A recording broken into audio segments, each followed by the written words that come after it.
I'd like to start by thanking the World Within Foundation for gathering us today at the Millennium Gates Museum and the National Monument Foundation for hosting and opening this, their home, to us. Today we are here to honor not just one of the greatest leaders in the history of my country, Iran, but one of the most consequential visionaries of all time, Cyrus the Great. The world has seen great philosophers and great statesmen, but in Cyrus the Great, we see the unique combination of both.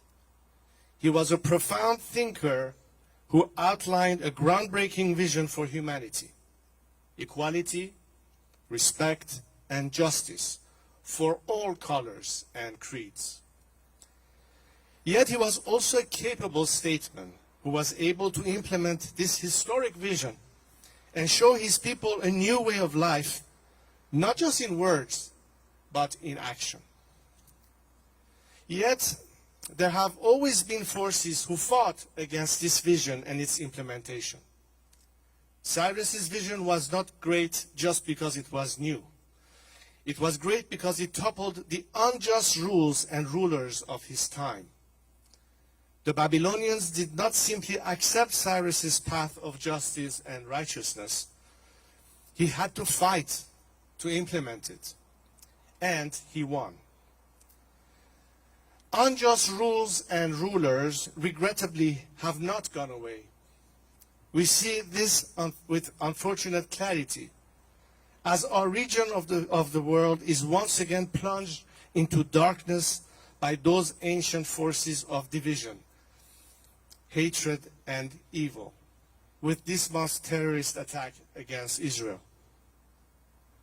We Iranians are far too familiar with these forces of evil because for 4 decades they have occupied our country, Cyrus's country. So as these evil forces fight to annihilate our ancient cousins, the Jewish people, it is particularly poignant to be here to honor Cyrus the Great. But in these trying times, in the presence of this tribute to Iran's great statement, I bring you a message of good news from my compatriots in Iran.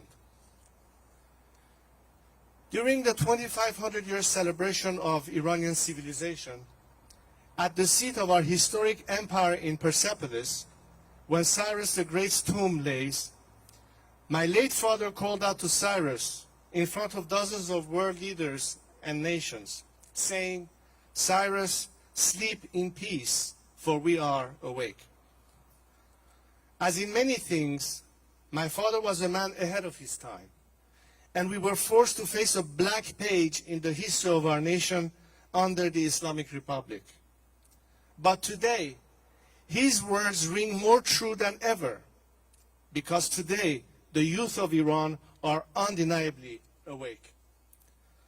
Not only are they awake, but inspired by their forefathers, Cyrus the Great, they are fighting to reclaim our country from the forces of darkness and rebuild it with his vision. Indeed, it was 7 years ago on this very day, Cyrus the Great's day, that Iranians set their sights on Pasargad, the same location where my father delivered that speech. In the process, they set our country on a path to liberation and renaissance. The Islamic Republic, fearful of our youth's connections with their ancient inheritance and its power to inspire them to rise up against their tyrannical dictatorship, blocked the roads to Cyrus's tomb. Undeterred, some broke through the roadblocks. Others carried on foot. When they reached the barriers around the tomb, guarded by regime security forces, they forced their way over the blockades, facing violent beatings as they did. They were convening at Cyrus's tomb to honor his legacy under the darkness of the Islamic Republic, to remind themselves of the light of our history. But they did much more than that. They ended up inspiring a nation. When they finally reached his tomb, they realized just how vast in numbers they were. Tens of thousands of young Iranians seeking what Cyrus sought, Iran's freedom, prosperity, and peace with other neighbors, found out that they were not alone. They had strength in numbers and broke out in chants of, Iran is our homeland, Cyrus is our father. This overwhelming organic gathering stirred our nation awake. After many years in the slumber of cynicism, in which many thought Iran would never again be free, the young people who gathered at Cyrus's tomb on that day reminded them that Iran is not the Islamic Republic, that indeed we are in a battle between Iran and the Islamic Republic. In the years since that historic gathering, my compatriots have risen up against their tyrant and this evil regime with increasing frequency. Too many young people who should be with us today no longer are. But they lost their lives fighting for the very values we are here to honor today. And I will make sure that their loss will not be in vain. I don't see many visionary leaders around the world today, but I do find them in one place, the streets in Iran. And we shouldn't be surprised, for after all they are heirs of Cyrus the Great. My friends, it is these visionary leaders who can bring about peace in our region.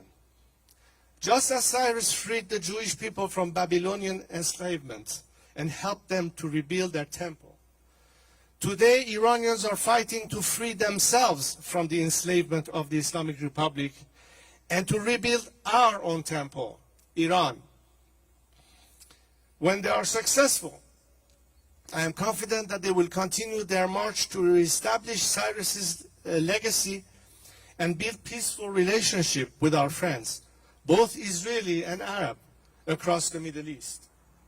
So I say to all of our friends gathered here today, that if you seek peace in the Middle East, if you seek prosperity for humanity, if you seek the same values of Cyrus that we are here today to honor, do not let that just be a thing of the past, but a thing of the future.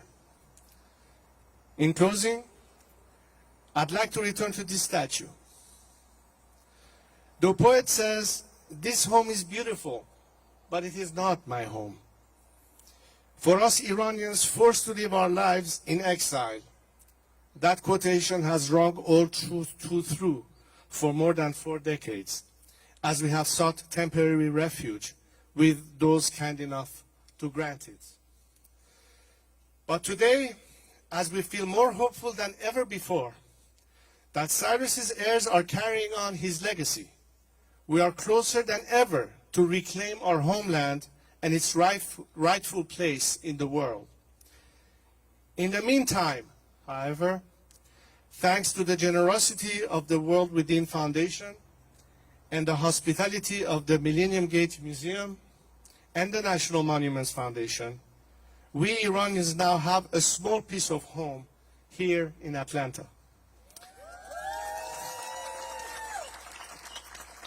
Thanks to you all, this beautiful home may not be ours, but we're proud to have a bit of our home in it.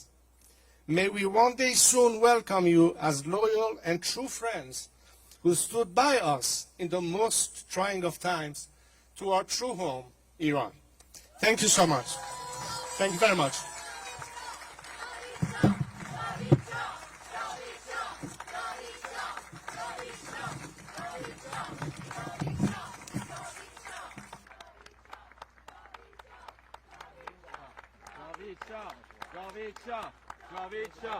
جاوید شاه